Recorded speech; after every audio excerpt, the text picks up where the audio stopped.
Thank you, everyone, for joining us. I'm here with Mahua Mitra from NIH, and I'm here with Lucinda Wade from DOT. Good morning, ladies. Good morning. Good morning. Thank you so much again for joining us. And do you mind telling our audience a little bit about, what you're doing at NIH and at DOT, respectively? Mahua? Thank you. So at NIH, my role is the Chief of Enterprise Platform Services. In this role, I manage some of our large enterprise platforms such as ServiceNow.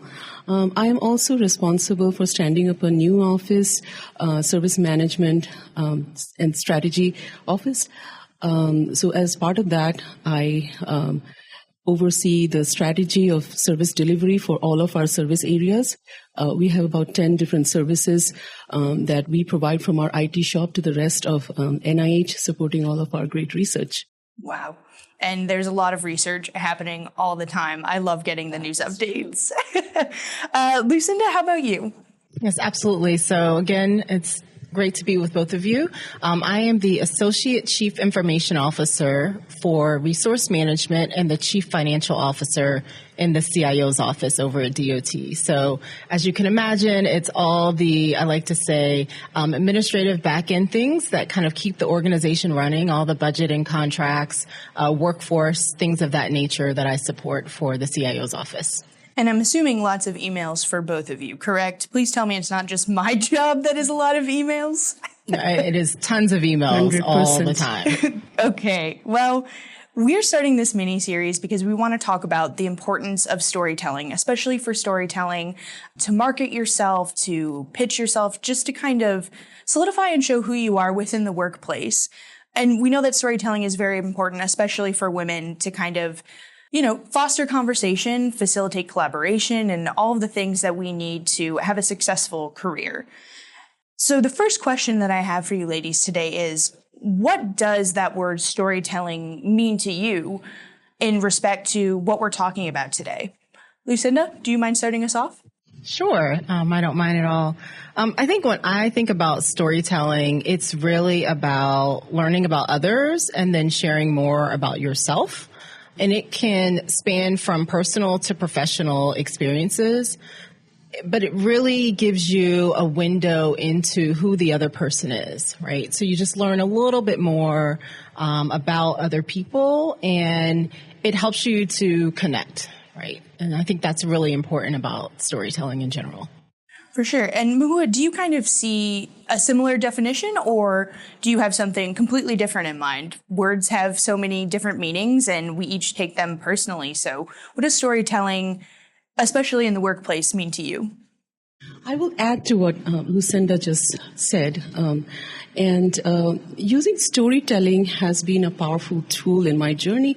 I feel like, especially in IT, we are a lot about data, precision about that, presenting information to people.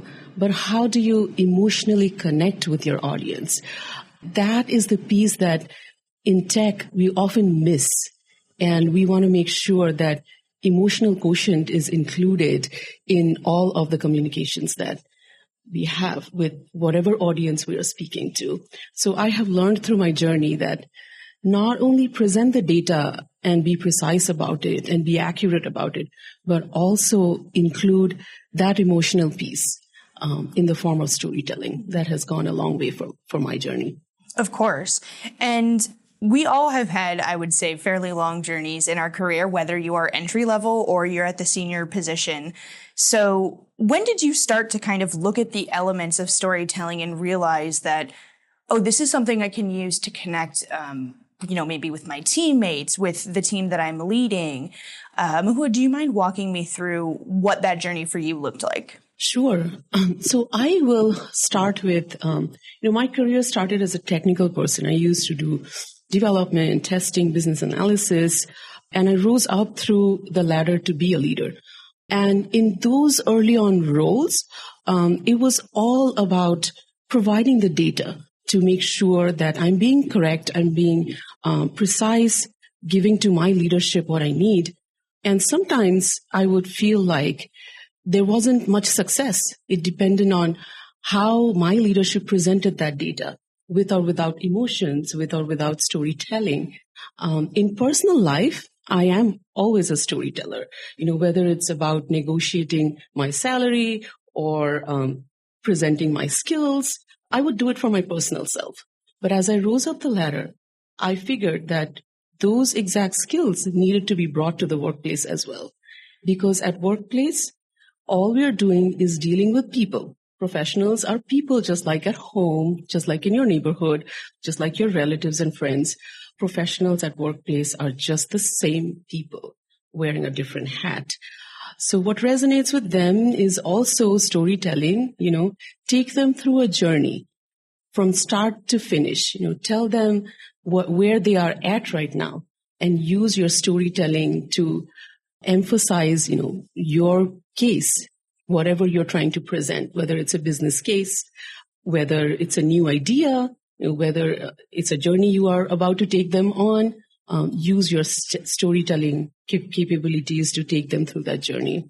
Of course. And Lucinda, you talked about how we were joking earlier today when we were introducing one another, that you have such a long title and it's kind of a conglomerate of things. So when you're in those roles and when you started those roles, how did you use storytelling to kind of not necessarily combine all of those things, but to get your point across to the various people that you're working with? Yeah, I think for me, what is interesting when I think about my own journey is I've always been in tech, working in CIO offices at the agency level, but mostly been on the business and administrative side until I took a role that actually put me in with the operations side of the house.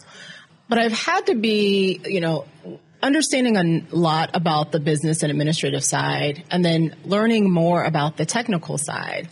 I realized I needed to be the bridge builder, the connector between what I like to say, IT and finance, business and IT.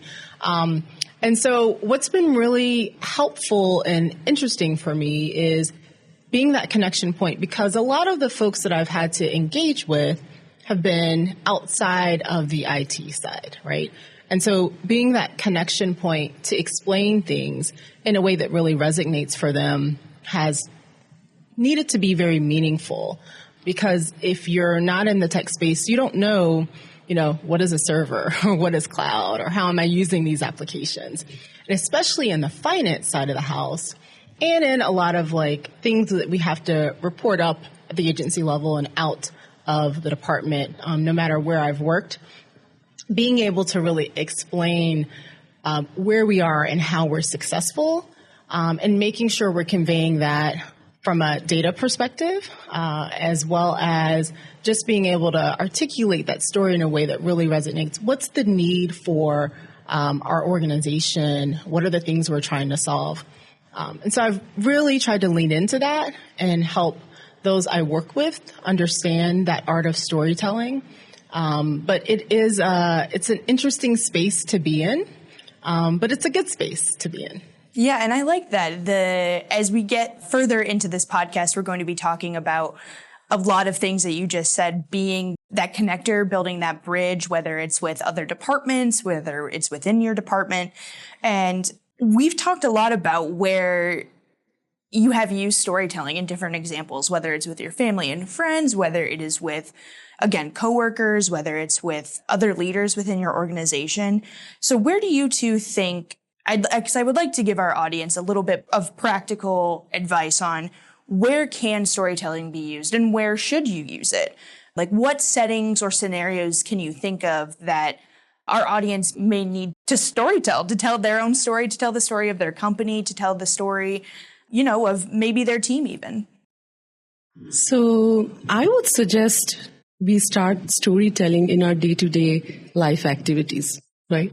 Doesn't have to be at work. If you're talking to your kids about a college application or something even more minor, like helping them sell cookies for the Girl Scout, practice how to storytell, how to sell whatever you're trying to sell. Data is good. However, like I said before, unless you emotionally connect with your audience. So it's important to know your audience first. And sometimes it might be a mixed bag. You might be speaking to a big group of people, where, people are at different levels of maturity in whatever you're trying to present. So just have that right sizing done. So practice is where I would say people should begin. Practice before prime time, and that will help with success. Really focusing on integrating it into your day-to-day before using it while you're a keynote speaker, let's say. Lucinda, I saw you were really ready. I think it's a great story, right? I mean, thinking or example and practical implementation, right? And for me, it resonates with two examples, right? In your daily life, right? I have an 11-year-old daughter who is learning, in middle school and learning what does it mean to study for a test.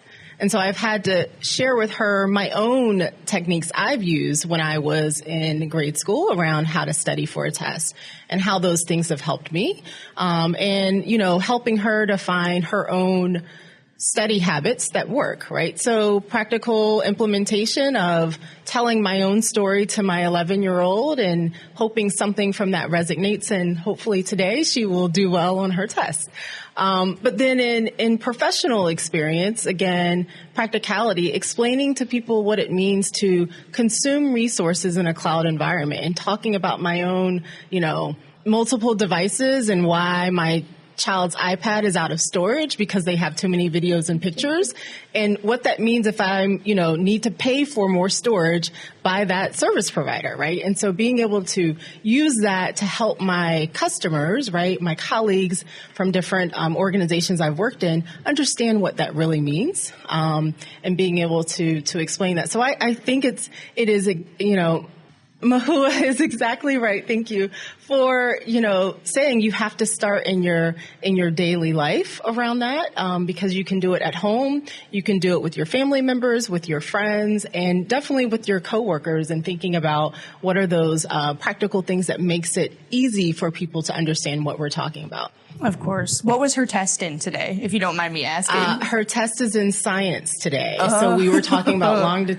long latitude and longitude and topical graphs and things of that nature. Everything you need to be a wilderness survivor. Yes. There you go. Well, all the best to her. The next thing that I kind of wanted to get into is the why of it all. I think when people hear storytelling, they may think very literally of telling a story of the hero's journey, point A to point B, but that's not necessarily the case, right? We're not telling a story like Hercules or another fairy tale mythology. We're talking about real life and practical things. So why is storytelling so important? And why is it especially important for those either in leadership positions or those who are an inspiring leader? I will happily start off answering this question.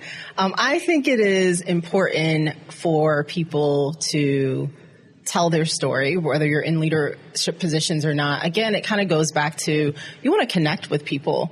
And when you connect with people and you're telling your story, it allows you to build a relationship, to build a rapport.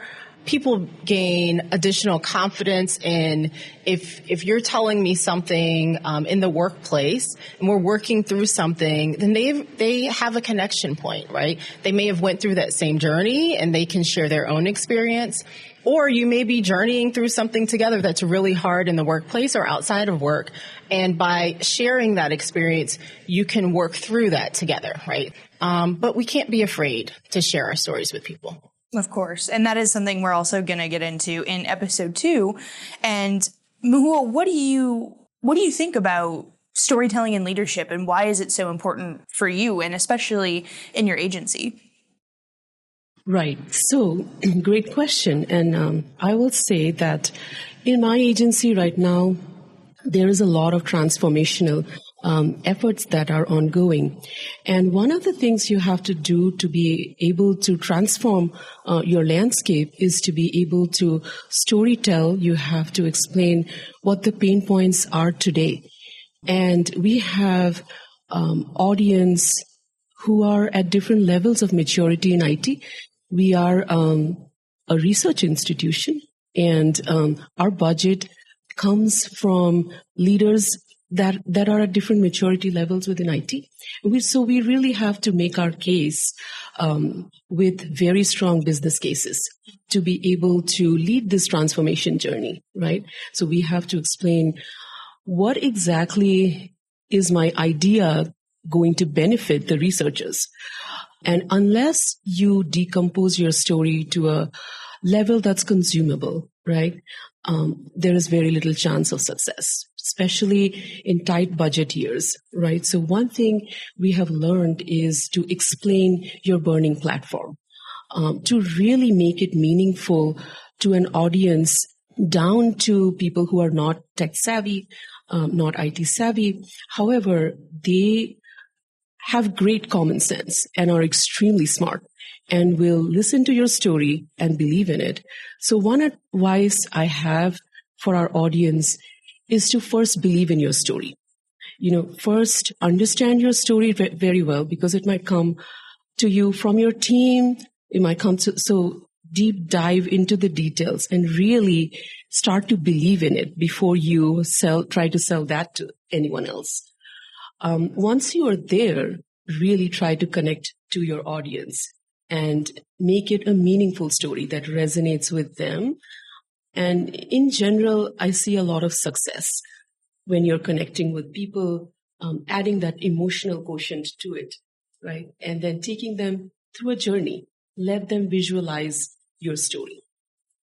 Take them from the journey of the pain island to the pleasure island. Tell them that I'm going to take you on this boat. Come with me, right? So let them visualize this, and you will see that success is a better chance. No, that is very incredible. And we've talked so much about these practical pieces of advice and even telling your own stories with me here today.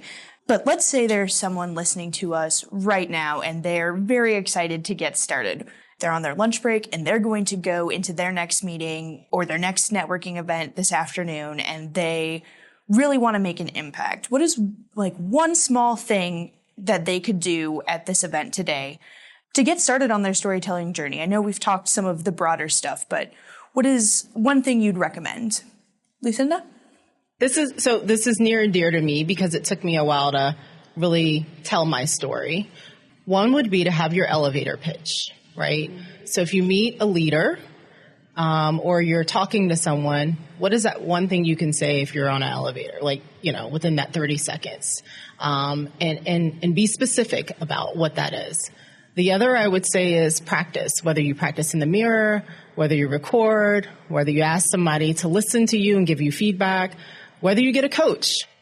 Practice, practice, practice. And don't be afraid to, that practice includes networking. So you get more and more comfortable about your personal story, and it makes it easier for you to talk about those experiences that you've had when you're talking to other colleagues and going through that journey with them. I 100% agree with what Lucinda said. And to the elevator speech, my advice to our audience would be that when you're talking to senior leadership, sometimes you may not have more than 30 seconds. So be to the point, hit what you need to hit within the 30 seconds. Make your story powerful and impactful. So again, back to practice, you will perfect this with practice. Of course. And practice is on everyday life. Well, thank you both so much for joining me in this first episode. I'm really excited. You guys really set the stage for this series, and I'm so excited to talk with our next guest. So thank you both, Lucinda and Mahua, for speaking with me today. Thank you, Sylvia. Thank you.